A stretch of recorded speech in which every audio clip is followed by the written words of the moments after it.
Alright, man, I'll see you later. And hey, careful of the thunderstorm, alright? Alright, man, take care. Lightning is something that we expect to come with thunderstorms, and it's also something we now expect to come with a new iPhone. Because Lightning is the name of the connector that Apple has on their iPhones and iPads to plug it in and charge it. Now, before they used that, they had a connector called 30-pin, which is the same that iPods use and used back then. And when they switched from 30-pin to Lightning, people were complaining and complaining and complaining. But is it really a good thing that they changed? Well, let's investigate this. Until the iPhone 5's release in 2012, this was the only thing we thought of when we heard iPhone charger. It was this 30-pin connector, it was wide, it was normal for Apple to release this with their products because it charged all of their iPods, so they decided they'll just charge their iPhone with it too.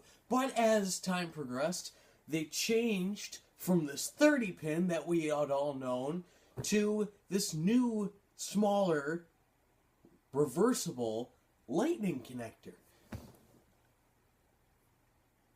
And this charger raised a lot of questions. Why is Apple changing this? Oh, they just want more money.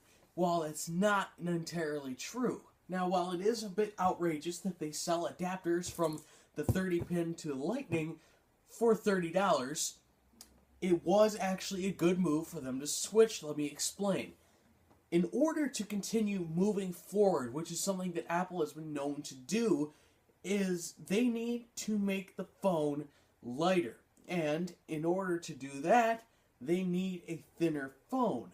Well, the 30-pin connector worked fine, but it was a little bit too big, leaving less room for other components, resulting in the phone having to be bigger in order to fit everything. But when they switched to the smaller Lightning connector, the space inside of the phone that it takes up was lessened, therefore allowing for other components of the smartphone to take up that room, and allowing the phone to be thinner, especially since the actual module that this plugs into is thinner inside of the phone than it is on the 30-pin connector.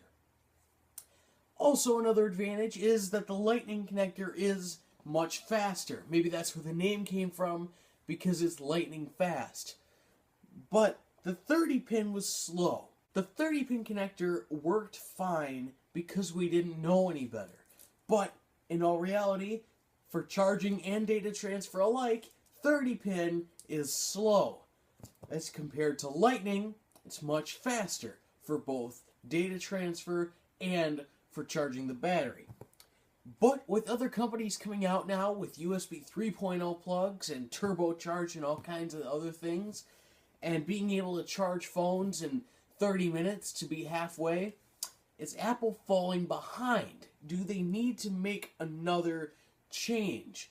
Well, I don't think that a new charger, again, is necessary, especially given all the complaints that it would generate this time, because Lightning works fine. But 30-pin was working fine before, and they decided to change to Lightning, and we see the advantages here. So, why wouldn't Apple change again? Well, who knows? Maybe they will, maybe they won't.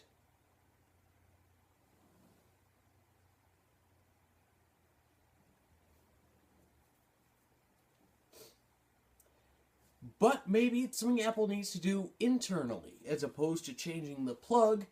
Maybe it's just something they need to do inside of the phone. Well, if that's the case, why haven't they done it? That's my question, Apple. You change our plug, that's fine. That's fine. It gave us faster charging speeds, faster data transfer.